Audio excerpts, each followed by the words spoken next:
जय हिंद प्यारे साथियों, कैसे हो आप सब। बिल्कुल मस्त होंगे, स्वस्थ होंगे और अपनी तैयारी में जबरदस्त तरीके से व्यस्त होंगे।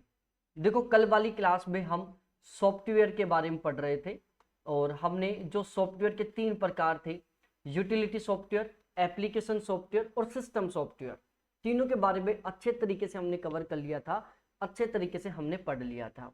ठीक है, हमने इनकी विशेषताएं क्या क्या हो सकती हैं, ये किस किस तरीके से यूजफुल हो सकते हैं, इनके एग्जाम्पल क्या हो सकते हैं, overall system software, utility software और एप्लीकेशन सॉफ्टवेयर तीनों को बहुत बेहतरीन तरीके से, बहुत गजब तरीके से हमने कंप्लीट कर लिया था। ठीक है, अब हम यहां पर शुरू करते हैं। देखो, utility software, application software, system software से रिलेटेड एक क्वेश्चन बार बार बनता रहा है। पिछले 2-3 साल के आप पेपर उठा के देखोगे तो आपको पता चल जाएगा। तो इनके जो एग्जाम्पल वो मैं दोबारा से एक बार फिर से रिपीट करवा देता हूं। आप इन एग्जाम्पलों को अच्छे तरीके से याद कर लेना, क्योंकि एग्जाम्पल से कई बार क्वेश्चन बन चुका है। और क्वेश्चन सिंपल सा एक लाइन का क्वेश्चन बनेगा कि निम्नलिखित में से कौन सा सिस्टम सॉफ्टवेयर का एक प्रकार नहीं है, निम्नलिखित में से कौन सा यूटिलिटी सॉफ्टवेयर का एक उदाहरण नहीं है, या निम्नलिखित में से कौन सा एप्लीकेशन सॉफ्टवेयर का प्रकार है। बिल्कुल सिंपल सा क्वेश्चन बनेगा। अब आपको पता होना चाहिए कि कौन सा यूटिलिटी सॉफ्टवेयर है, कौन सा एप्लीकेशन सॉफ्टवेयर, कौन सा सिस्टम सॉफ्टवेयर है। ठीक है, देखो यहां पर मैं सिस्टम सॉफ्टवेयर के बारे में आपको कुछ और भी महत्वपूर्ण जानकारी दे देता हूं। सिस्टम सॉफ्टवेयर को हम यदि नॉन वोलेटाइल स्टोरेज में, जैसे आईसी में स्टोर करते हैं, तो इसको हम क्या कहते हैं, फर्मवेयर कहते हैं। अब देखो, 2 प्रकार के स्टोरेज होता है, एक नॉन वोलेटाइल होता है, एक वोलेटाइल होता है। ठीक है, वोलेटाइल नॉन वोलेटाइल क्या होता है मैं ऑलरेडी आपको बता चुका हूं। दोनों में केवल एक डिफरेंस रहता है वोलेटाइल और नॉन वोलेटाइल में, कि एक तो ऐसा स्टोरेज होता है जिस पर लाइट का या कंप्यूटर सिस्टम के बंद होने का कोई प्रभाव नहीं होता, उसमें जो डाटा है वो ऑलवेज स्टोर रहेगा, ऑलवेज सेव रहेगा।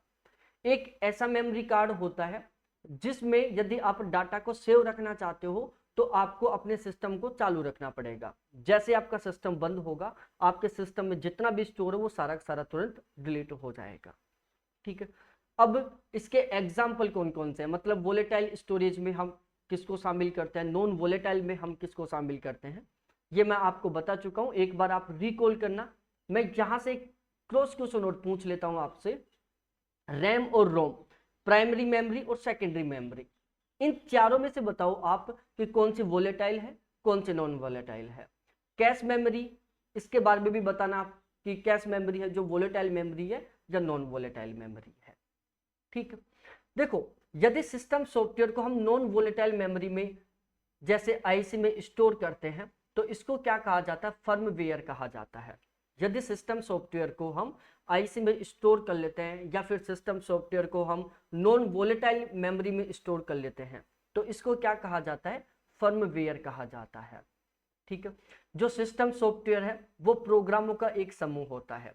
ठीक है, सिस्टम सॉफ्टवेयर क्या होता है, अलग अलग प्रकार के प्रोग्रामों का एक समूह होता है। जैसे ऑपरेटिंग सिस्टम जिसको ओएस बोलते हैं हम, कंपाइलर हो गया, इंटरप्रेटर हो गया, असेंबलर हो गया, ये तीनों के तीनों क्या ट्रांसलेटर है। ठीक है, ट्रांसलेटर के बारे में मैं आपको ऑलरेडी बता चुका हूं कि जो ट्रांसलेटर वो किसके एग्जाम्पल है, सिस्टम सॉफ्टवेयर के एग्जाम्पल है। तो कंपाइलर हो गया, इंटरप्रेटर हो गया, असेंबलर हो गया, ऑपरेटिंग सिस्टम हो गया, लिंकर हो गया, लोडर हो गया और डिबगर हो गया। ये किसके एग्जाम्पल है, सिस्टम सॉफ्टवेयर के एग्जाम्पल है। क्वेश्चन सिंपल सा बनेगा कि निम्नलिखित में से कौन सा सिस्टम सॉफ्टवेयर का एग्जाम्पल नहीं है, या निम्नलिखित में से कौन सा सिस्टम सॉफ्टवेयर का एग्जाम्पल है। आपको बताना होगा कि कौन सा सिस्टम सॉफ्टवेयर का एग्जाम्पल है और कौन सा सिस्टम सॉफ्टवेयर का एग्जाम्पल नहीं है। ठीक है, हम एक बार जो एप्लीकेशन सॉफ्टवेयर है उसके एग्जाम्पल के बारे में भी डिस्कस कर लेते हैं। जैसे MS वर्ड हो गया, MS एक्सेल हो गया, MS पावर पॉइंट हो गया, MS एक्सेस हो गया, MS आउटलुक हो गया और MS पेंट हो गया। ये किसके एग्जाम्पल हैं, एप्लीकेशन सॉफ्टवेयर के एग्जाम्पल हैं। तो एप्लीकेशन सॉफ्टवेयर के ये जो एग्जाम्पल है इनके बारे में भी आपको पता होना चाहिए कि MS Word, MS Excel, MS PowerPoint, MS Access, MS Outlook और MS पेंट, ये किसके एग्जाम्पल हैं, ये सभी के सभी एप्लीकेशन सॉफ्टवेयर के एग्जाम्पल हैं। अब देखो, यूटिलिटी सॉफ्टवेयर वे सॉफ्टवेयर होते हैं जो कंप्यूटर को रिपेयर कर कंप्यूटर की जो वर्किंग कैपेसिटी है उसको बढ़ाते हैं, कंप्यूटर को और ज्यादा एक्टिव करते हैं। ठीक है, तो आपको ये पता होना चाहिए कि जो यूटिलिटी सॉफ्टवेयर है इसमें हम उन सॉफ्टवेयरों को शामिल करते हैं जो कंप्यूटर को रिपेयर करके कंप्यूटर की जो वर्किंग कैपेसिटी है, कंप्यूटर की जो कार्य क्षमता है उसको बढ़ाने का काम करते हैं। ठीक है, यदि आप कंप्यूटर का मैक्सिमम तरीके से उपयोग करना चाहते हो, या आप मेमोरी कार्ड का मैक्सिमम तरीके से उपयोग करना चाहते हो, या किसी हार्डवेयर का मैक्सिमम तरीके से उपयोग करना चाहते हो, तो उसके लिए आपको यूटिलिटी सॉफ्टवेयर को काम लेना होगा। ठीक है, ये सारी चीजें मैं कल वाली क्लास में आपको बहुत अच्छे तरीके से बता चुका हूँ, बहुत अच्छे तरीके से। यहाँ पर मैं एक बार फिर से इसलिए बता रहा हूँ ताकि आप इनको दोबारा से रिकॉल कर सको, दोबारा से इनको याद कर सको, दोबारा इनसे कनेक्ट हो सको। ठीक है, डिस्क डिफ्रेगमेंटर है, स्कैन डिस्क है, डिस्क क्लीनअप है, एंटीवायरस है, डिस्क चेकर है, सिस्टम प्रोफाइलर है, वायरस स्कैनर है और डिस्क क्लीनर है। ठीक है, ये सभी के सभी किसके एग्जाम्पल है? यूटिलिटी सॉफ्टवेयर के एग्जाम्पल है। किसके हैं? यूटिलिटी सॉफ्टवेयर के एग्जाम्पल हैं। ठीक है, एक बार 2023 के एग्जाम में क्वेश्चन बना था एंटीवायरस को लेकर कि एंटीवायरस किस प्रकार का सॉफ्टवेयर है। ज्यादातर लोगों ने एंटीवायरस को एप्लीकेशन सॉफ्टवेयर माना था, क्योंकि सबकी साइकोलॉजी क्या होती है कि हम एंटीवायरस अपने लैपटॉप में डाउनलोड करते हैं। हमें ऐसा लगता है ना कि एंटीवायरस को हम अपने लैपटॉप में डाउनलोड करते हैं और फिर वो हमारे जो लैपटॉप है, जो हमारा सिस्टम, उसकी क्या करता है? सुरक्षा करता है।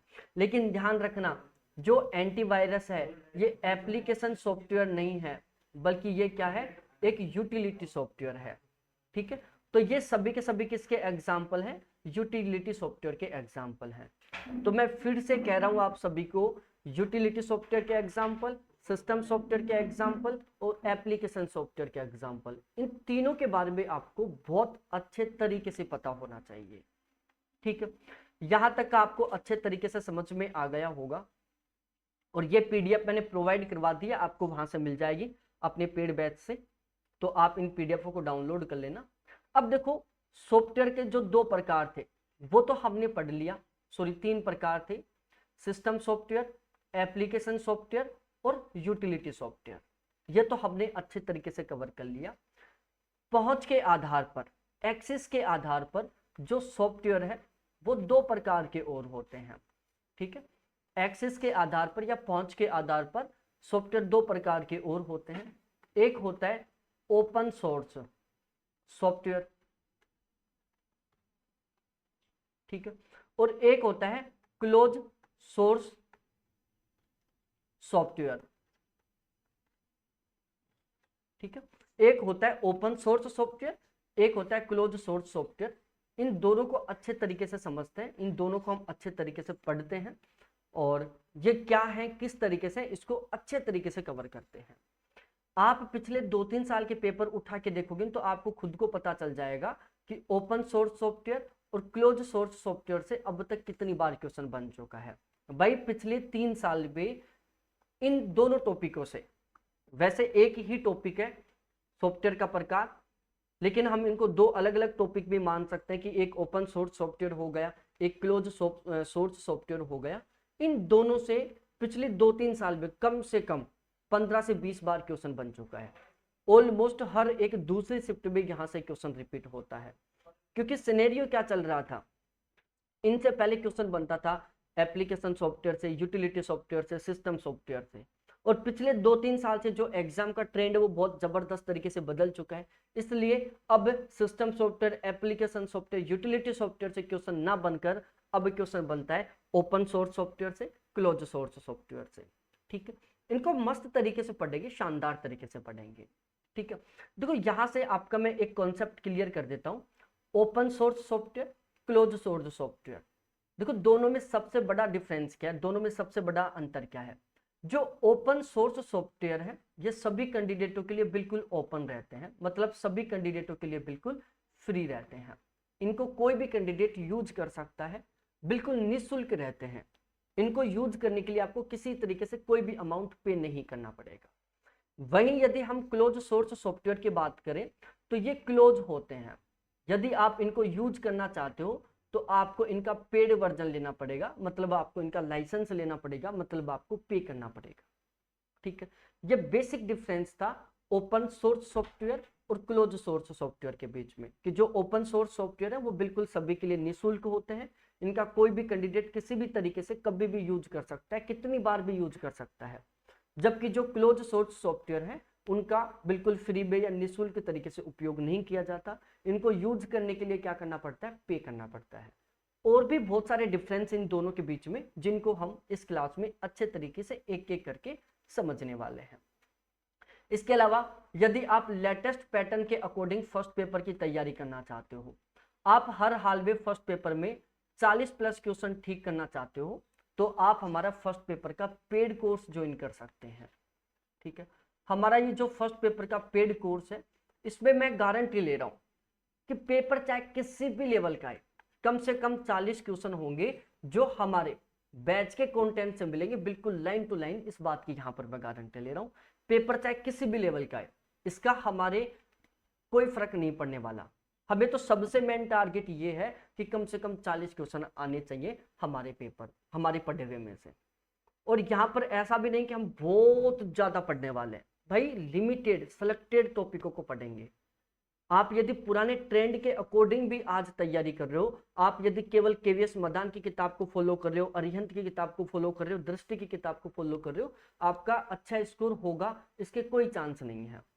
क्योंकि ये किताबें पुरानी है, इनका जो न्यू एडिशन आ रहा है उसमें कुछ चीजें चेंज नहीं हो रही, केवल कवर चेंज हो रहा है, केवल किताब की साइज चेंज हो रही है, और ऊपर न्यू एडिशन लिखा आ रहा है।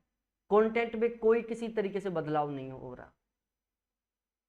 ठीक है, तो आप ये पेड बैच ले सकते हो। फीस में अभी बहुत अच्छा खासा ऑफर चल रहा है।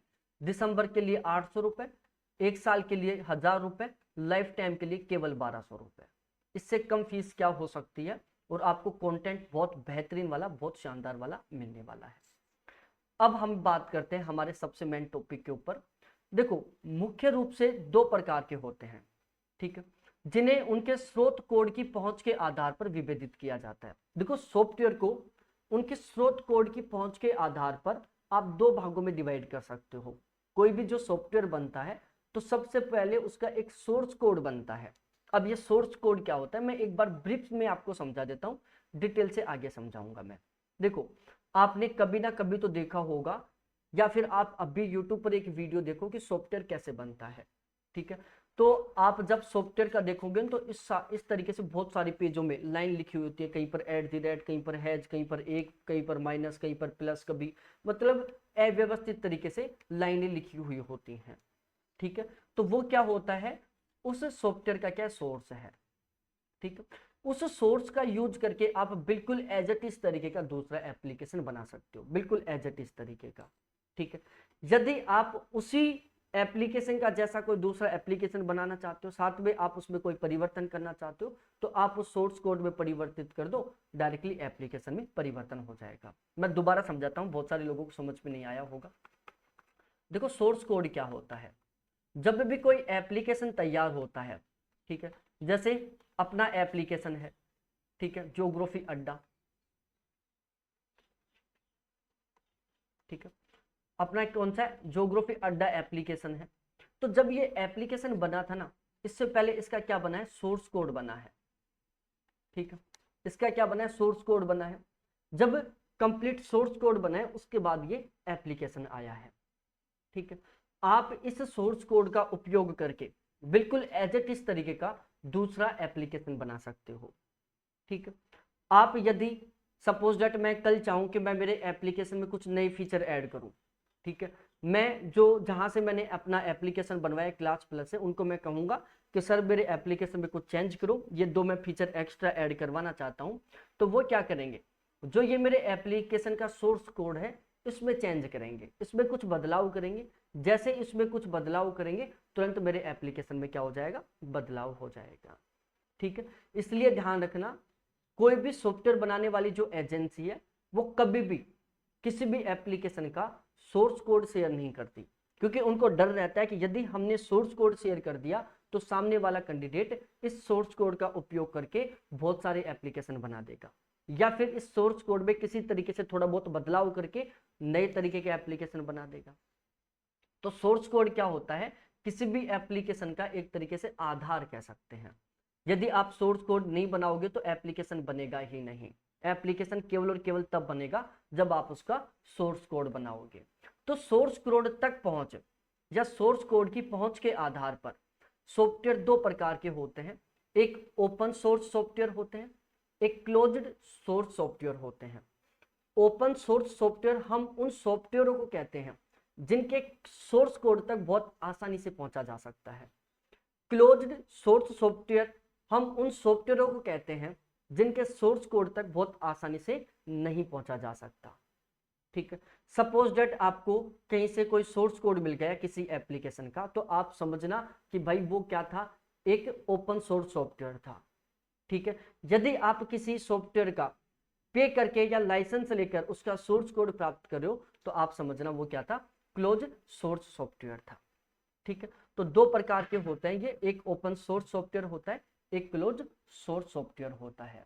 अब ये क्या होते हैं इनको यहां से समझते हैं अच्छे तरीके से, मस्त तरीके से। देखो, सबसे पहले हम बात करते हैं ओपन सोर्स सॉफ्टवेयर के बारे में। देखो, ओपन सोर्स सॉफ्टवेयर, इसको OSS भी कहा जाता है। क्या कहा जाता है, इसको OSS भी कहा जाता है।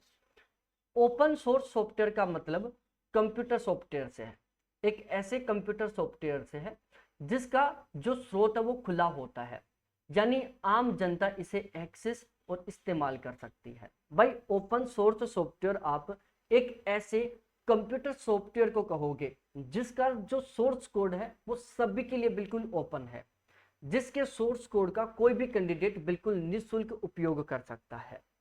ठीक है, बिल्कुल फ्री में कोई भी कैंडिडेट उपयोग कर सकता है। इसे हम क्या कहते हैं, OSS कहते हैं। ओपन सोर्स सॉफ्टवेयर का जो सोर्स कोड होता है वो बिल्कुल सार्वजनिक होता है, बिल्कुल सभी के लिए बिल्कुल फ्री होता है। यह इंटरनेट पर स्वतंत्र रूप से उपलब्ध कोड का उपयोग करता है। इस कोड को अन्य उपयोगकर्ताओं संगठनों द्वारा संशोधित किया जा सकता है। भाई जो ओपन सोर्स सॉफ्टवेयर है इसका जो सोर्स कोड है, ठीक है, इसका जो सोर्स कोड है इसको कोई भी कैंडिडेट उपयोग कर सकता है।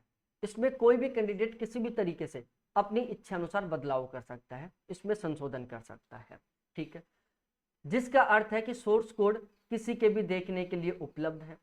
भाई ओपन सोर्स जो सॉफ्टवेयर होता है उसका जो सोर्स कोड है वो सभी के लिए विजिबल है, सभी के लिए दृश्य है, उसको कोई भी कैंडिडेट देख सकता है।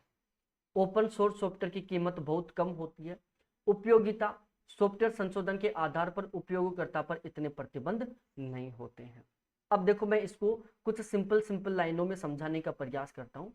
जो ओपन सोर्स सॉफ्टवेयर होता है इसका जो सोर्स कोड होता है, सोर्स कोड वो सभी के लिए बिल्कुल फ्री होता है।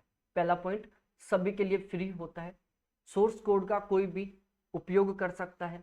दूसरा, कोई भी कैंडिडेट सोर्स कोड में मॉडिफिकेशन कर सकता है, संशोधन कर सकता है, अपनी इच्छा के अनुसार आप इसके सोर्स कोड में संशोधन कर सकते हो। इसका लाइसेंस लेने की कोई जरूरत नहीं होती, इसके लाइसेंस की किसी तरीके से कोई जरूरत नहीं होती, ये सभी के लिए दृश्य होता है। ठीक है ना, वैसे जो क्लोज सोर्स सॉफ्टवेयर होते हैं ना उनका सोर्स कोड आपको देखने को नहीं मिलेगा, लेकिन ओपन सोर्स सॉफ्टवेयर का जो सोर्स कोड है वो आपको बिल्कुल आसानी से देखने को मिल जाएगा, कहीं पर भी अवेलेबल हो जाएगा। ठीक है, इसके अलावा इस सोर्स कोड का उपयोग करने में किसी तरीके से कोई प्रतिबंध नहीं होता, कोई टर्म्स कंडीशन नहीं होती कि आप इसका उपयोग केवल तब कर सकते हो तब कर सकते हो, नहीं, आप जैसे चाहो वैसे इसको उपयोग ले सकते हो। ध्यान रखना जो ओपन सोर्स सॉफ्टवेयर होते हैं ये क्लोज सोर्स सॉफ्टवेयर की तुलना में बहुत ज्यादा सस्ते होते हैं। उसका रीजन ये है क्योंकि इनके जो सोर्स कोड है वो सभी के लिए अवेलेबल है। आप चाहो तो इन सोर्स कोड का उपयोग करके आप मैक्सिमम 5 से 10 मिनट में एक नया एप्लीकेशन तैयार कर सकते हो। सपोज दैट मेरा जो ज्योग्राफी अड्डा एप्लीकेशन है इसका मैं सोर्स कोड आपको दे दूं तो आप एज इट इस तरीके का एप्लीकेशन मैक्सिमम 10 मिनट में तैयार कर सकते हो। ठीक है, और इसीलिए जो क्लास प्लस वाले उन्होंने मेरे को भी नहीं दिया इस एप्लीकेशन का जो सोर्स कोड है वो।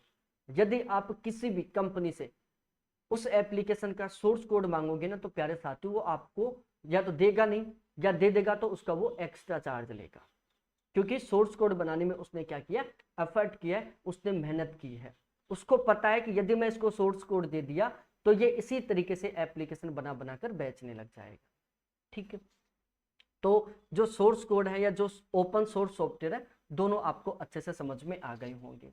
अब जैसे फायरफॉक्स हो गया, ओपन ऑफिस हो गया, जिम्प हो गया, अल्फ्रेवेक्स हो गया, एंड्रॉयड हो गया, जिम्ब्रा हो गया, थंडरबर्ड हो गया, माई एसक्यूएल हो गया, मेलमैन हो गया, मूडल हो गया, टीईएक्स हो गया, सांबा हो गया, पर्ल हो गया, पीएचपी हो गया, केडीई हो गया।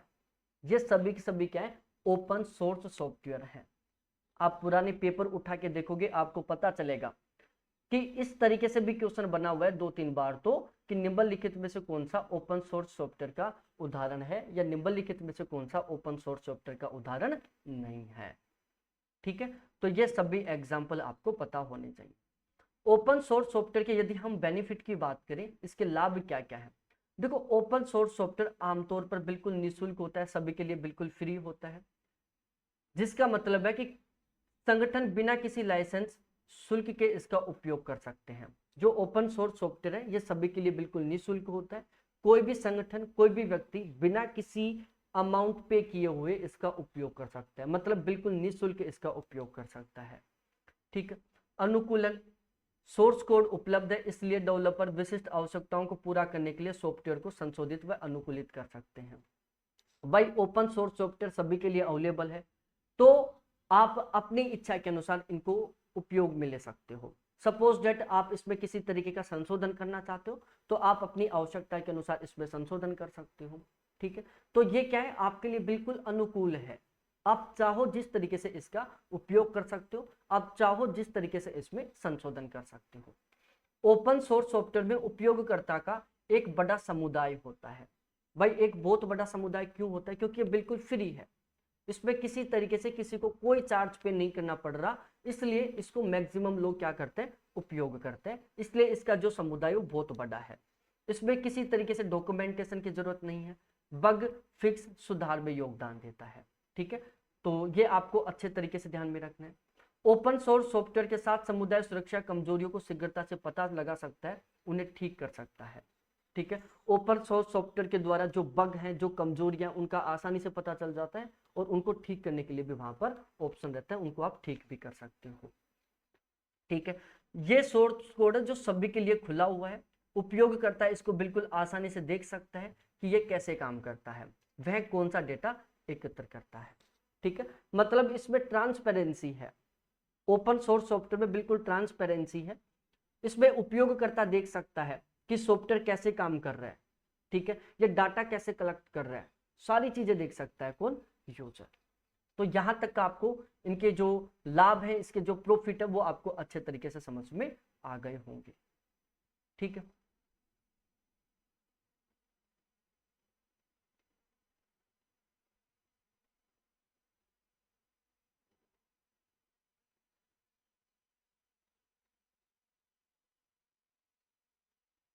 अब देखो इसके कुछ कुछ नुकसान भी हैं।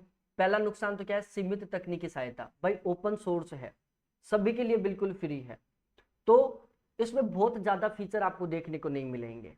ठीक है, सपोज दैट आप ही एक सॉफ्टवेयर डेवलपर हो, ठीक है, आप सॉफ्टवेयर बनाते हो, आपने कोई सोर्स कोड बनाया, ठीक है, तो आप कौन से सोर्स कोड को बिल्कुल फ्री रखोगे, जो सामान्यतः यूजफुल है सभी के लिए, जिसको लगता है कि यार इसको कोई किसी तरीके से बड़ा काम नहीं लेने वाला। यदि आप कोई विशेष प्रकार का सोर्स कोड बनाओगे या किसी विशेष प्रकार के फीचर वाला सोर्स कोड बनाओगे ना, तो उसको आप कभी भी क्या नहीं रखोगे, पब्लिक नहीं रखोगे, आप उसके ऊपर चार्ज लगाओगे कि यदि आप कुछ इस विशेष प्रकार के सोर्स कोड को काम लेना चाहते हो तो आपको पे करना पड़ेगा। तो जो ओपन सोर्स सॉफ्टवेयर है ना, इसमें बहुत ज्यादा टेक्निक नहीं होती, इसमें बहुत ज्यादा तकनीकी नहीं होती, इसमें जो तकनीक है वो बिल्कुल सीमित होती है, इनमें जो फीचर है वो बिल्कुल सीमित होते हैं। भाई आप छोटा सा यहां से समझ सकते हो, एक पेड कोर्स होता है तैयारी करने के लिए, एक फ्री कोर्स होता है। फ्री कोर्स में विशेष तरीके से तैयारी नहीं करवाई जाती, केवल बेसिक बेसिक चीजें पढ़ाई जाती हैं जो कि बहुत ज्यादा यूजफुल नहीं होती हैं, जबकि पेड कोर्स में विशेष विशेष चीजें पढ़ाई जाती हैं, वो सभी चीजें पढ़ाई जाती हैं जो एग्जाम की दृष्टि से बहुत ज्यादा यूजफुल है।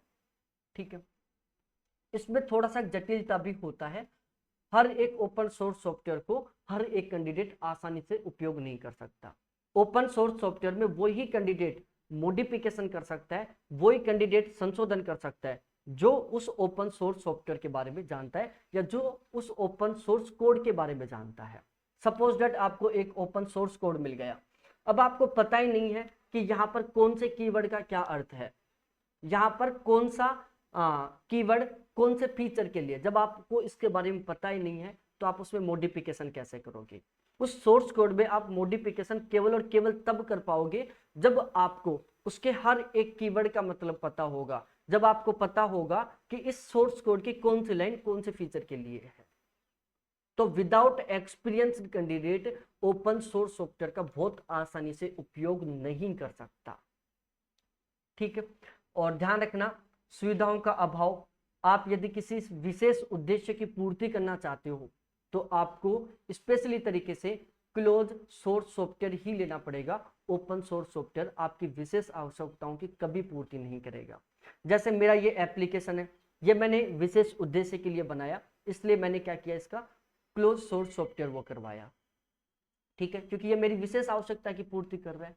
तो आपको ये ध्यान रखना है कि जो ओपन सोर्स सॉफ्टवेयर वो बहुत ज्यादा यूजफुल नहीं होता है, आप इसको अपने विशेष उद्देश्य की पूर्ति के लिए काम नहीं ले सकते, क्योंकि इसमें जो फीचर वो सामान्य है, इसमें वो विशेष फीचर नहीं है जो आप यूज करना चाहते हैं, ठीक है।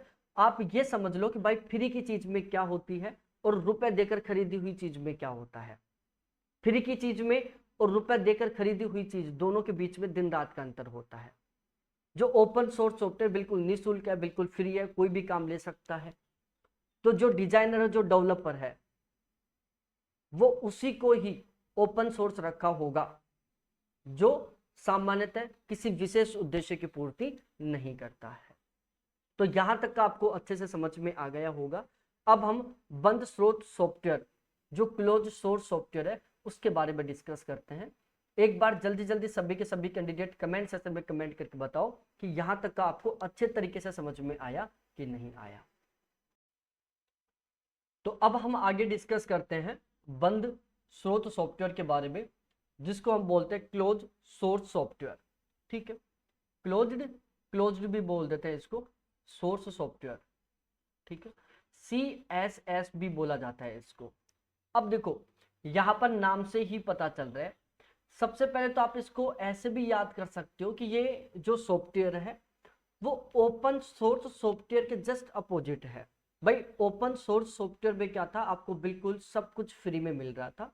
उसमें सोर्स कोड को कोई भी कैंडिडेट यूज कर सकता था, उसमें सोर्स कोड को कोई भी कैंडिडेट मॉडिफाई कर सकता था, ठीक है। वो सभी के लिए अवेलेबल था, वो भी बिल्कुल फ्री ऑफ कॉस्ट। लेकिन उस सोर्स कोड को हम अपने विशेष उद्देश्य की पूर्ति के लिए काम नहीं ले सकते थे, क्योंकि वो किसी विशेष तरीके से डिजाइन नहीं किया गया था। जो क्लोज सोर्स सॉफ्टवेयर है, इसको हर एक कैंडिडेट यूज नहीं कर सकता। यहाँ पर सोर्स कोड किसी को भी नहीं मिलता है। यदि आप इसका सोर्स कोड लेना चाहते हो तो आपको डेवलपर से क्या लेना पड़ेगा, उसका लाइसेंस लेना पड़ेगा, ठीक है। आप किसी तरीके से कोई मॉडिफिकेशन नहीं कर सकते। यदि आप मॉडिफिकेशन करना चाहते हो सोर्स कोड में तो आपको डेवलपर से उसका भी लाइसेंस लेना पड़ेगा। आपको इस सोर्स कोड को यूज करने के लिए पे करना पड़ेगा। डिपेंड करता है उस डेवलपर के ऊपर कि वो आपका पे करने के बाद भी इसका सोर्स कोड प्रोवाइड करवाएगा या फिर नहीं करवाएगा। क्लोज सोर्स सॉफ्टवेयर से हम क्या कर सकते हैं, अपने विशेष उद्देश्य की पूर्ति कर सकते हैं। सपोज दैट हमें किसी विशेष काम को करने के लिए किसी विशेष प्रकार के सॉफ्टवेयर की जरूरत है, तो हमें क्या करना पड़ेगा, क्लोज सोर्स सॉफ्टवेयर का उपयोग करना पड़ेगा, ठीक है। तो क्लोज सोर्स सॉफ्टवेयर का उपयोग करके हम अपने विशेष उद्देश्यों की पूर्ति कर सकते हैं। यदि हम किसी एप्लीकेशन को किसी विशेष काम को करने के लिए तैयार करवाते हैं तो उसका जो सोर्स कोड है वो भी विशेष तरीके से तैयार होगा, मतलब वो पेड वर्जन रहेगा, वो सभी के लिए पब्लिकली तरीके से फ्री अवेलेबल नहीं रहने वाला, ठीक है। तो ये इसकी बेसिक जानकारी थी जिसके बारे में आप सभी को पता होना चाहिए। बाकी डिटेल से यहां पर हम इसको पढ़ते हैं। देखो, क्लोज सोर्स सॉफ्टवेयर का तात्पर्य ऐसे कंप्यूटर सॉफ्टवेयर से है जिसका सोर्स कोड बंद होता है। सोर्स कोड बंद होने का मतलब है जिसका सोर्स कोड हर एक कैंडिडेट के लिए अवेलेबल नहीं होता, जिसको हर एक कैंडिडेट यूज नहीं कर सकता, यानी आम लोगों को सोर्स कोड तक पहुंच नहीं दी जाती। यदि मतलब यहां पर यह समझो आप फ्री में इसका यूज नहीं कर सकते, जो क्लोज सोर्स सॉफ्टवेयर है उसके सोर्स कोड का आप यदि उपयोग करना चाहते हो या फिर किसी क्लोज सोर्स सॉफ्टवेयर का सोर्स कोड आप लेना चाहते हो तो आप वो फ्री में नहीं ले सकते। आपको उस सोर्स कोड को लेने के लिए पे करना पड़ेगा। किसको? उस डेवलपिंग कंपनी को या उस डेवलपर को। ठीक है, यानी आम लोग को सोर्स कोड तक पहुंच नहीं दी जाती। इसको हम CSS भी कहते हैं। क्लोज सोर्स सॉफ्टवेयर में जो सोर्स कोड होता है वो बिल्कुल सुरक्षित रहता है। ठीक है, बिल्कुल सुरक्षित रहता है, प्रोटेक्टेड रहता है। सॉफ्टवेयर बनाने वाला व्यक्ति या संगठन ही इसे बदल सकता है। ठीक है, क्लोज सोर्स सॉफ्टवेयर की कीमत अधिक होती है। सॉफ्टवेयर का उपयोग करने के लिए उपयोगकर्ता के पास वैध या प्रमाणित लाइसेंस होना चाहिए। अब जो क्लोज सोर्स सॉफ्टवेयर है उसका जो सोर्स कोड है उसमें केवल और केवल जो डेवलपर है वो ही परिवर्तन कर सकता है। केवल और केवल डेवलपर ही उसमें मॉडिफिकेशन कर सकता है। यदि वो किसी दूसरे कैंडिडेट को उसमें मॉडिफिकेशन का लाइसेंस दे देता है तो जिस कैंडिडेट ने उसका लाइसेंस लिया है वो उस लाइसेंस में जो कंडीशन लिखी हुई है उन कंडीशनों को ध्यान में रखते हुए उसमें क्या कर सकता है? मॉडिफिकेशन कर सकता है। यहां पर आपको एक एक कीवर्ड के ऊपर ध्यान रखना है। यदि आप क्लोज सोर्स सॉफ्टवेयर का सोर्स कोड लेना चाहते हो या फिर आप क्लोज सोर्स सॉफ्टवेयर को यूज करना चाहते हो तो उसके लिए आपको क्या करना पड़ेगा? पे करना पड़ेगा। ठीक है, सॉफ्टवेयर का उपयोग करने के लिए उपयोगकर्ता के पास एक वैलिड और प्रमाणित क्या होना चाहिए? लाइसेंस होना चाहिए। मतलब आप यदि क्लोज सोर्स सॉफ्टवेयर को उपयोग में लेना चाहते हो तो आपका उसके पास लाइसेंस होना चाहिए। ठीक है, साथ ही साथ इसमें जो डेवलपर है वो सॉफ्टवेयर के उपयोगकर्ता के ऊपर अपने अनुसार विभिन्न प्रकार के प्रतिबंध भी लगा सकता है। सपोज डेट मैं एक डेवलपर हूं, मैंने एक विशेष प्रकार का सॉफ्टवेयर बनाया। अब सपोज डेट आपको उस सॉफ्टवेयर के सोर्स कोड की जरूरत है। आपने मेरे से कांटेक्ट किया कि सर मेरे को आपने जो ये विशेष प्रकार का एप्लीकेशन बनाया है, ये जो क्लोज सोर्स सॉफ्टवेयर बनाया है, इसका सोर्स कोड चाहिए मेरे को। मैं आपको सबसे पहले मना करूंगा। आप बोलोगे कि सर आप जिस तरीके से पे करना चाहोगे या पे लेना चाहोगे उस तरीके से मैं आपको पे दे दूंगा। ठीक है, हम दोनों के बीच में डील हुई। सपोज डेट 5 लाख रुपए में डील हो गई। मैंने कह दिया कि 5 लाख रुपए आप मेरे को दे देना, मैं इस एप्लीकेशन का आपको सोर्स कोड दे दूंगा। फिर उसमें मैं आपके सामने लिमिट रखूंगा, कंडीशन रखूंगा कि आप इसमें ये नहीं कर सकते, आप इस सोर्स कोड में केवल ये ही बदलाव कर सकते हो, आप इस सोर्स कोड में केवल यहां तक ही परिवर्तन कर सकते हो, आप इस सोर्स कोड को केवल इतने ही समय तक काम ले सकते हो, आप इस सोर्स कोड का उपयोग करके किसी तरीके से व्यवसाय नहीं कर सकते। मतलब आप विभिन्न प्रकार के अलग अलग एप्लीकेशन नहीं बना सकते, आप इस सोर्स कोड का उपयोग करके बहुत सारे एप्लीकेशन बनाकर बेच नहीं सकते। जो भी मेरी कंडीशन होगी वो मैं कंडीशन रखूंगा। यदि आप उन कंडीशनों को एग्री करते हो तो मैं आपको लाइसेंस दे दूंगा, वो सोर्स कोड दे दूंगा और आपसे मैं अमाउंट ले लूंगा। ठीक है, तो ध्यान रखना जो क्लोज सोर्स सॉफ्टवेयर है इसमें सब कुछ आप किसके अकॉर्डिंग करोगे? डेवलपर के अकॉर्डिंग करोगे। ठीक है, क्लोज सोर्स सॉफ्टवेयर के यदि हम एग्जांपल की बात करें तो जैसे स्काइप है, गूगल अर्थ है, एडोब फ्लैश है, वर्चुअल बॉक्स है, एडोब रीडर है, माइक्रोसॉफ्ट ऑफिस है, माइक्रोसॉफ्ट विंडो है, विनरार है, मैक ओएस है, एडोब फ्लैश प्लेयर है। ये सभी के सभी क्या है? क्लोज्ड सोर्स सॉफ्टवेयर है जिनका सोर्स कोड आपको आसानी से नहीं मिलने वाला। यदि आप इनका लाइसेंस लेना चाहोगे तो आपको एक अच्छा खासा अमाउंट पे करना पड़ेगा। साथ ही साथ डेवलपर जो कंडीशन रखेगा उन कंडीशनों को आपको फुलफिल करना पड़ेगा। ठीक है, तो ये आपको अच्छे तरीके से समझ में आ गया। एक तरीके से मैं इन दोनों को एक कीवर्ड से समझाने का प्रयास करूं। ओपन सोर्स कोड में डेवलपर का किसी तरीके से कोई प्रतिबंध नहीं होता। ठीक है, उसमें डेवलपर किसी तरीके से कोई कंडीशन नहीं रखता। लेकिन जो क्लोज सोर्स सॉफ्टवेयर है इसमें पे करने के बाद भी डेवलपर अपने अकॉर्डिंग कंडीशन रखता है, आपको उन कंडीशनों को मानना पड़ेगा। ठीक है, अब हम यहां पर तकनीकी सहायता की बात करें। देखो जो ओपन सोर्स सॉफ्टवेयर था वो उसमें तकनीकी सहायता का अभाव था। मतलब उसमें बहुत ज्यादा टेक्निक नहीं थी, उसमें बहुत ज्यादा टेक्नोलॉजी नहीं थे, उसमें बहुत विशेष प्रकार के फीचर नहीं थे। लेकिन जो क्लोज सोर्स सॉफ्टवेयर है इसमें विशेष प्रकार के फीचर होते हैं, इसमें विशेष प्रकार की टेक्नोलॉजी होती है। इसे आप अपनी आवश्यकता के अनुसार विशेष प्रकार से डिजाइन करवा सकते हो। ठीक है, विशेषताएं बंद सॉफ्टवेयर में आमतौर पर ओपन सोर्स सॉफ्टवेयर की तुलना में अधिक विशेषताएं होती है, जिनमें उन्नत विश्लेषण, रिपोर्टिंग, डाटा विजुअलाइजेशन टूल शामिल होते हैं। जो क्लोज सोर्स सॉफ्टवेयर है उसमें ओपन सोर्स सॉफ्टवेयर की तुलना में बहुत ज्यादा अलग विशेषताएं होती हैं, मतलब बहुत ज्यादा एक्स्ट्रा सुविधाएं होती हैं। यदि मैं सुरक्षा की बात करूं तो सुरक्षा के मामले में जो ओपन सोर्स सॉफ्टवेयर वो बिल्कुल असुरक्षित है, क्योंकि उसकी सुरक्षा का जो या उसका जो मेंटेनेंस है वो कोई कैंडिडेट नहीं करा, क्योंकि वो सभी के लिए बिल्कुल पब्लिक है, फ्री है। जबकि जो क्लोज सोर्स सॉफ्टवेयर है इसका मेंटेनेंस कर रहा है कौन? डेवलपर, क्योंकि उसको इस सोर्स कोड को क्या है? बेचना है, तो वो बेचने के लिए क्या करेगा? इसका मेंटेनेंस करेगा, इसको सुरक्षित रखेगा।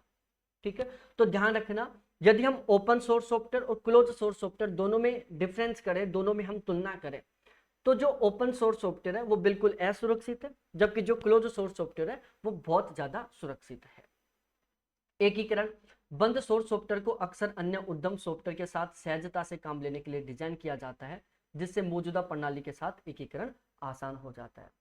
भाई जो क्लोज सोर्स सॉफ्टवेयर है इसे किसी विशेष काम या विशेष उद्देश्य की पूर्ति के लिए विशेष तरीके से डिजाइन किया जाता है।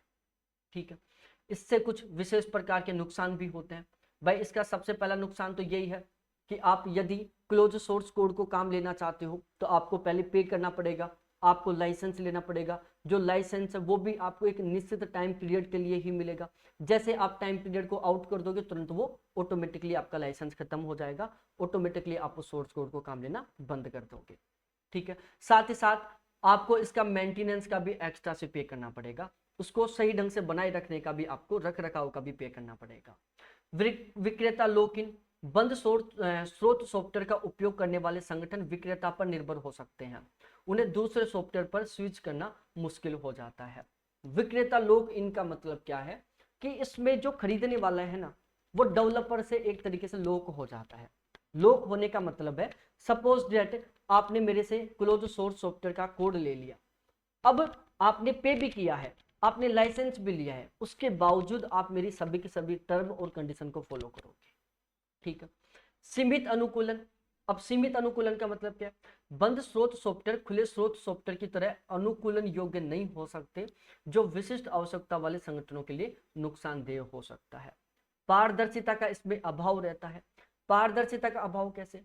भाई जो ओपन सोर्स सॉफ्टवेयर है वो बिल्कुल पारदर्शी था, उसमें काम किस तरीके से हो रहा है, ठीक है, उसमें डाटा कलेक्शन किस तरीके से हो रहा है, उसमें डाटा प्रोसेस किस तरीके से हो रहा है, वो सभी कैंडिडेट देख सकते थे। लेकिन जो क्लोज सोर्स सॉफ्टवेयर है ये किस तरीके से काम कर रहा है, इसमें डाटा किस तरीके से प्रोसेस हो रहा है, इसमें डाटा कलेक्शन किस तरीके से हो रहा है, ये केवल और केवल डेवलपर देख सकता है। डेवलपर के अलावा केवल वो कैंडिडेट देख सकता है जिसको उसका लाइसेंस मिला है, बाकी हर एक कैंडिडेट नहीं देख सकता। तो इसमें जो पारदर्शिता है उसका अभाव रहता है। इसमें जो सारी सूचनाएं हैं उनको छुपा कर रखा जाता है, गुप्त तरीके से रखा जाता है। ठीक है, तो ये मेनली तरीके से आपको अच्छे से समझ में आ गया होगा कि सोर्स, ओपन सोर्स कोड और क्लोज सोर्स कोड क्या होते हैं, ओपन सोर्स सॉफ्टवेयर और क्लोज सोर्स सॉफ्टवेयर क्या होते हैं। दोनों में हम एक साथ अंतर देखते हैं। भाई जो ओपन सोर्स सॉफ्टवेयर है इसका उपयोग बिल्कुल फ्री होता है, कोई भी इसको काम ले सकता है। क्लोज सोर्स सॉफ्टवेयर का यदि आप उपयोग करना चाहते हो तो आपको पे करना पड़ेगा। ठीक है, ओपन सोर्स सॉफ्टवेयर को यूजर अपनी जरूरत के अनुसार मॉडिफाई कर सकता है। ठीक है, जबकि जो क्लोज सोर्स सॉफ्टवेयर है उसको यूजर अपनी आवश्यकता के अनुसार मॉडिफाई नहीं कर सकता। इसको मॉडिफाई करने का अधिकार केवल और केवल किसका है? डेवलपर का है, मतलब ओनर का है। यदि आपने लाइसेंस लिया है तो फिर भी आप कर सकते हो। जो ओपन सोर्स सॉफ्टवेयर वो बिल्कुल पब्लिक होता है, सभी के लिए अवेलेबल है ये, जबकि जो क्लोज सोर्स सॉफ्टवेयर है ये प्रोटेक्टेड है, ये सभी के लिए पब्लिकली तरीके से अवेलेबल नहीं है। ठीक है, इसके अलावा जो ओपन सोर्स सॉफ्टवेयर इसको किसी भी कंप्यूटर में आसानी से इंस्टॉल किया जा सकता है, जबकि जो क्लोज सोर्स सॉफ्टवेयर है इसको बिना लाइसेंस के आप अपने कंप्यूटर में किसी भी हाल में इंस्टॉल नहीं कर सकते। यदि मैं नंबर ऑफ यूजर की बात करूं तो ओपन सोर्स सॉफ्टवेयर पर नंबर ऑफ यूजर की जो संख्या है वो बहुत ज्यादा होती है, जबकि क्लोज सोर्स सॉफ्टवेयर में नंबर ऑफ यूजर की जो संख्या है वो बहुत कम होती है, क्योंकि यहां पर केवल वो कैंडिडेट इसका उपयोग करेंगे जो पे करने वाले हैं, जो पे करेंगे। ठीक है, यहाँ पर मैंने इनके एग्जाम्पल भी लिख दिया, ये एग्जाम्पल आप जरूर याद करना, जैसे विंडोज हो गया, मैक ऑपरेटिंग सिस्टम हो गया, इंटरनेट एक्सप्लोरर हो गया, गूगल अर्थ हो गया, माइक्रोसॉफ्ट ऑफिस हो गया, एडोबे फ्लैश प्लेयर हो गया, स्काइपे हो गया, ये सभी सभी क्लोज सोर्स कोड है या क्लोज क्या है, सोर्स सॉफ्टवेयर है। ओपन सोर्स सॉफ्टवेयर में एंड्रॉयड हो गया, लिनक्स हो गया, फायरफॉक्स हो गया, ओपन ऑफिस हो गया, GIMP हो गया, VLC मीडिया प्लेयर हो गया। तो ये एग्जाम्पल आपको अच्छे तरीके से जरूर याद रखना है, ठीक है। इसके अलावा और भी बहुत सारे डिफरेंस है इसके बीच में, जिनको भी हम देख लेते हैं, बहुत आसानी से हमें ये याद हो जाएंगे। बाकी ये जितने भी डिफरेंस है ये वही है जो मैं अभी आपको समझा रहा था इतने टाइम से। यदि आपने ऊपर वाला अच्छे तरीके से समझ लिया तो ये आप ऑटोमेटिकली बहुत आसानी से समझ जाएंगे, इसको समझने में आपको कहीं पर कोई दिक्कत नहीं आएगी। पेड कोर्स में मैं इसकी PDF अपलोड कर दिया हूं, आप इसको डाउनलोड करें और एक बार इनको पढ़ें कि दोनों के बीच में डिफरेंस क्या है, मतलब ओपन सोर्स सॉफ्टवेयर और क्लोज सोर्स सॉफ्टवेयर के बीच में डिफरेंस क्या है। आप इसको पढ़ोगी तो ऑटोमेटिकली सारी चीजें समझ में आ जाएंगी, क्योंकि इन दोनों को मैं सेपरेट तरीके से, इंडिविजुअली तरीके से आपको अब भी बहुत अच्छे तरीके से समझाया है, ठीक है। तो आप एक बार इसको पढ़ लेना, और यदि फिर भी कहीं कोई दिक्कत आए, कुछ चीज समझ में नहीं आए, तो आप मेरे को कॉल कर लेना या फिर व्हाट्सएप पर मैसेज कर देना, मैं फिर से आपको समझा दूंगा, ठीक है ना। बाकी आपको आसानी से समझ में आ जाएगा, क्योंकि ये हम ऑलरेडी पढ़ चुके हैं, ये मैं आपको ऑलरेडी बहुत अच्छे तरीके से बता चुका हूं। अब हम यहाँ पर डिस्कस करते हैं सॉफ्टवेयर के इतिहास की, कि सॉफ्टवेयर की शुरुआत कहाँ से हुई और किस तरीके से हुई, ठीक है। इसको हम अच्छे तरीके से समझते हुए पढ़ते हैं कि सबसे पहले कौन सा सॉफ्टवेयर आया, उसके बाद कौन सा सॉफ्टवेयर आया, फिर उसके बाद कौन सा सॉफ्टवेयर आया, मतलब सॉफ्टवेयर का जो विकास है उसको हम यहाँ पर समझने वाले हैं। बात है 21 जून 1948 को कंप्यूटर वैज्ञानिक टॉम किलबर्न ने इंग्लैंड के मैनचेस्टर विश्वविद्यालय में मैनचेस्टर बेबी कंप्यूटर के लिए दुनिया का पहला सॉफ्टवेयर बनाया, ठीक है। तो यह ध्यान रखना, दुनिया का जो पहला सॉफ्टवेयर था वो किसने बनाया था, टॉम किलबर्न ने बनाया था, ठीक है। कौन से कंप्यूटर के लिए, मैनचेस्टर बेबी कंप्यूटर के लिए बनाया था। तो दुनिया का सबसे पहला सॉफ्टवेयर 21 जून 1948 में टॉम किलबर्न ने बनाया था, जो कि इंग्लैंड का था। मैनचेस्टर विश्वविद्यालय में एक कंप्यूटर था जिसका नाम था बेबी कंप्यूटर, उसके लिए इस सॉफ्टवेयर को डिजाइन किया गया था। उसके बाद 1950 के दशक, ठीक है, जनरल मोटर्स ने IBM 701 electronic data processing machine के लिए पहला ऑपरेटिंग सिस्टम बनाया। यह जनरल मोटर्स ऑपरेटिंग सिस्टम या GMOS कहलाता है, ठीक है।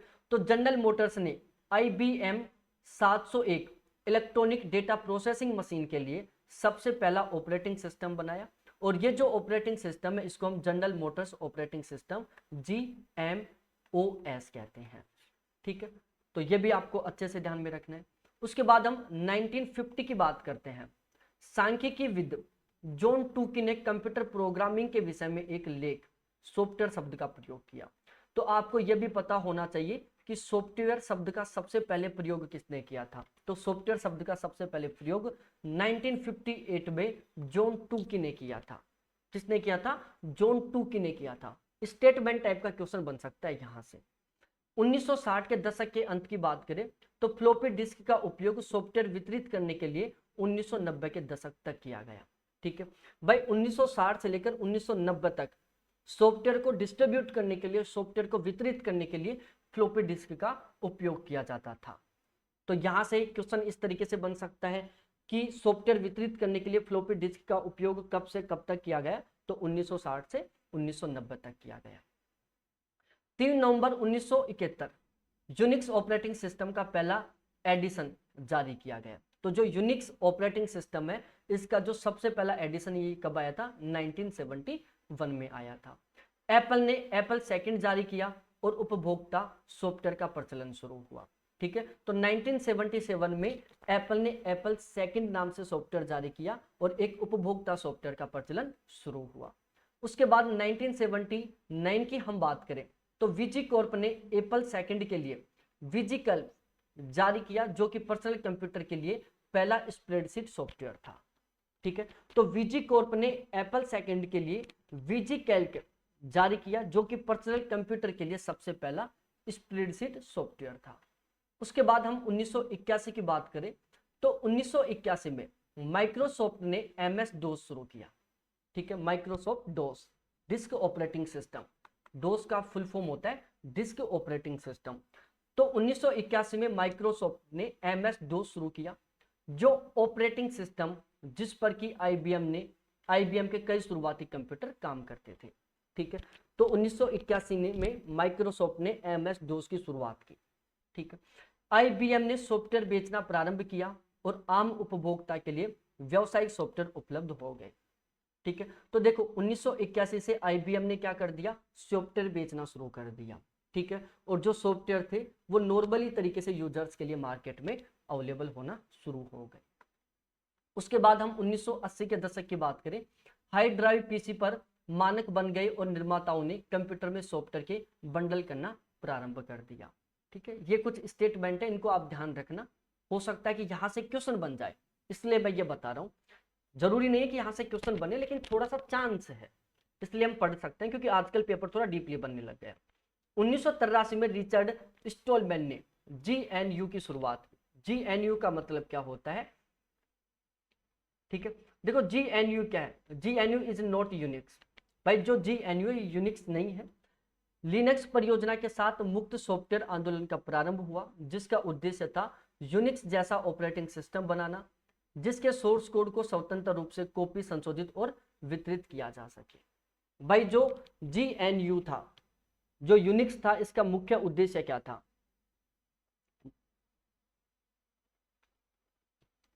भाई GNU के बारे में हम डिस्कस कर लेते हैं। GNU जा इज नॉट यूनिक्स था।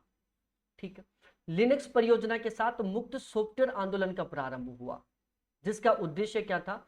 यूनिक्स जैसा ऑपरेटिंग सिस्टम बनाना था। ठीक है, उसके बाद हम 1984 की बात करें,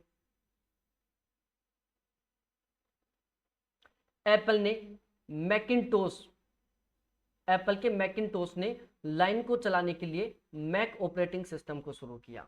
ठीक है, तो एप्पल का जो मैकिन्टोश है, उसने लाइन को चलाने के लिए मैक ऑपरेटिंग सिस्टम की शुरुआत कब किया? 1984 में किया। कब किया? 1984 में किया। 1980 के दशक के बीच में ऑटोडेस्क आया, ऑटोकैड आया, माइक्रोसॉफ्ट वर्ड आया, माइक्रोसॉफ्ट एक्सेल आया। ठीक है, तो माइक्रोसॉफ्ट एक्सेल हो गया, माइक्रोसॉफ्ट वर्ड हो गया, ऑटोकैड हो गया, ऑटोडेस्क हो गया। ये चारों के चारों कब आए थे? 1980 के दशक में आए थे। ठीक है, माइक्रोसॉफ्ट विंडोज 1.0 था, ये कब आया था? 1985 में आया था, 1985 में आया था माइक्रोसॉफ्ट विंडोज 1.0। ठीक है,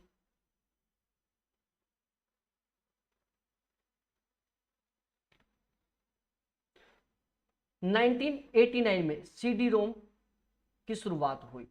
तो जो CD रोम है, इसकी शुरुआत कब हुई थी? 1989 में शुरू हुई थी। जो CD रोम है, ये फ्लोपी डिस्क की तुलना में क्या थी? ज्यादा स्टोर करने में सक्षम थी। ठीक है, जो CD रोम थी, ये फ्लोपी डिस्क की तुलना में ज्यादा स्टोर करने में सक्षम थी। इसके अलावा open source Linux operating system का जो बेस है, लिनक्स कर्नल, ये कब शुरू हुआ था? तो open source Linux operating system का जो बेस है, लिनक्स कर्नल, ये कब शुरू हुआ था? 1991 में शुरू हुआ था। उसके बाद हम थोड़ा आगे डिस्कस करते हैं। डीवीडी का प्रचलन प्रारंभ हुआ कब? 1997 में। 1997 में डीवीडी की शुरुआत हुई। यह सीडी की तुलना में अधिक डेटा को स्टोर कर सकती थी। भाई सीडी है, पहले सीडी चल रही थी, तो सीडी रोम कब आई थी? मैं अभी बता चुका हूं। पहले फ्लोपी डिस्क आई, फ्लोपी डिस्क के बाद में सीडी रोम आई, सीडी के बाद में डीवीडी आई। ठीक है, तो 1997 से डीवीडी की शुरुआत हुई थी। जो डीवीडी थी, ये सीडी की तुलना में ज्यादा स्टोरेज कैपेसिटी रखती थी। ठीक है, इसमें माइक्रोसॉफ्ट ऑफिस सूट जैसे कार्यक्रमों के बंडल को एक डिस्क पर रखना संभव हो गया था। उसके बाद हम थोड़ा आगे डिस्कस करते हैं, 99 के बारे में बात करते हैं। Salesforce.com ने इंटरनेट पर सॉफ्टवेयर वितरण के अग्रणी भूमिका निभाने के लिए क्लाउड कंप्यूटिंग का उपयोग किया। तो आप डायरेक्टली ये याद कर लो कि क्लाउड कंप्यूटिंग का उपयोग कब शुरू हुआ था? तो 1999 में हुआ था। ठीक है, 1999 से क्लाउड कंप्यूटिंग का उपयोग शुरू हुआ था। फिर हम बात करते हैं 2000 के बारे में। सास प्रौद्योगिकी का जो उपयोग है वो कब से शुरू हुआ था? 2000 से शुरू हुआ था। आईफोन कब लॉन्च हुआ था? 2007 में लॉन्च हुआ था। ठीक है, आईफोन 2007 में लॉन्च हुआ था। अब देख लो भाई 2007 में लॉन्च हुआ था और आज एक तरीके से पूरे पूरे मार्केट के ऊपर राज कर रहा है। ठीक है ना, हर एक कैंडिडेट का सपना है आईफोन यूज करना। आज देख सकते हो सबसे महंगा मोबाइल फोन है आईफोन। अब कितना खतरनाक तरीके से इसने अपना विकास किया है आप यहां से समझ सकते हो।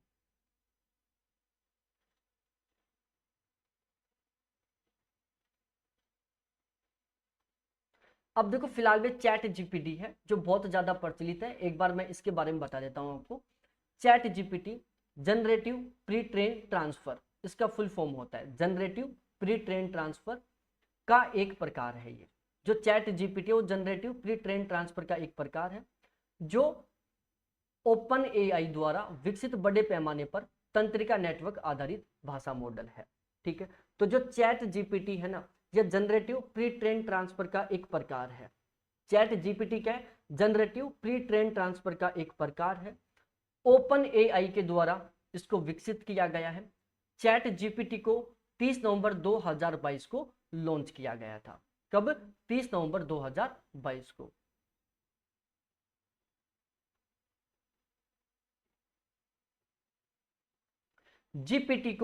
जीपीटी मॉडल को मानव के समान पाठ करने के लिए बड़ी मात्रा में पाठ डाटा पर सिखाया या प्रशिक्षित किया जाता है।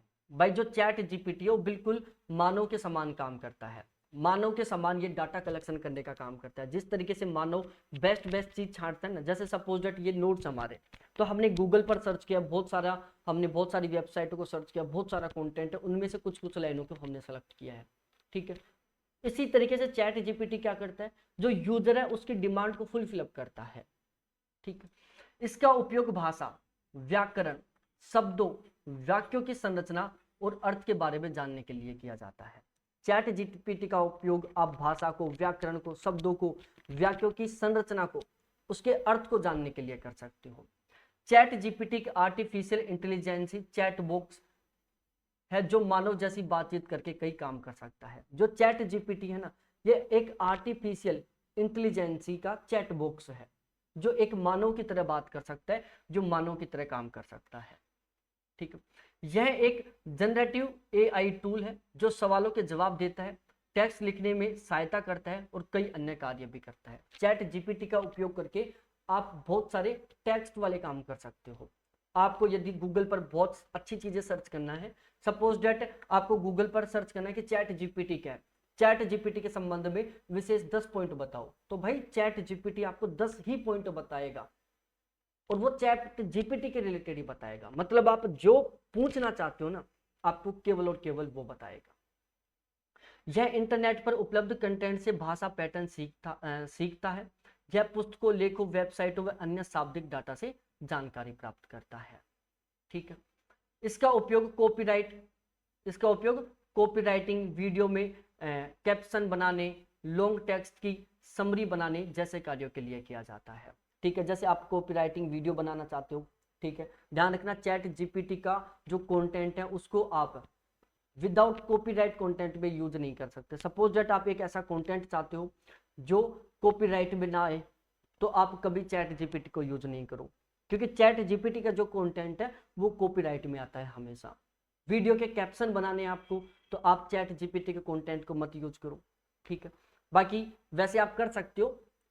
आप यदि ऐसा चाहते हो कि वीडियो को कॉपीराइट आ जाएगा, कोई दिक्कत नहीं है, तो आप वीडियो के कैप्शन बनाने के लिए चैट जीपीटी को काम ले सकते हो। ठीक है, कोई बहुत बड़ा, सपोज दैट एक 500 पेज की एक किताब है और आप उसका उद्देश्य जानना चाहते हो, आप उसका कंक्लूजन पढ़ना चाहते हो, तो आप चैट जीपीटी को बता दो कि भाई इस किताब का मेरे को कंक्लूजन बता, और वो भी केवल 500 शब्दों में। तो चैट जीपीटी उसी किताब का कंक्लूजन आपको 500 शब्दों में बता देगा। ठीक है, तो एक तरीके से बहुत हाई लेवल की ये टेक्नोलॉजी है, बहुत ही एडवांस लेवल की ये टेक्नोलॉजी है। तो ये सारी चीजें आपको अच्छे से समझ में आ गई होंगी। इसमें जो ये लास्ट का फेज है आपको बहुत अच्छे से समझ में नहीं आया होगा, क्योंकि ये आपको अलग सा लगा होगा, और उसका कारण ये क्योंकि हम फिलहाल के लेवल के अकॉर्डिंग पढ़ रहे हैं। सारी चीजें यहाँ पर याद करने की है। Open source software, close source software जो समझने का था, दोनों में तुलनात्मक तरीके से मैंने अच्छे से समझा दिया, वो आपको अच्छे से समझ में आ गया है। बाकी ये जो टोटल पॉइंट है, ठीक है, ये टोटल कितने पॉइंट है, ये है टोटल 22 पॉइंट। अब ये जो 22 पॉइंट है ये आपको अच्छे तरीके से केवल और केवल याद ही करने पड़ेंगे। तो यहाँ तक का बहुत अच्छे तरीके से समझ में आ गया होगा, और बहुत अच्छे से समझ में आ गया तो वीडियो को लाइक करो, अपने दोस्तों के साथ जरूर शेयर करो, और यदि आप हमारे साथ जुड़कर तैयारी करना चाहते हो तो आप पेड बैच ज्वाइन कर सकते हो। बहुत बहुत धन्यवाद सभी साथियों को देखने के लिए। Thanks, bye.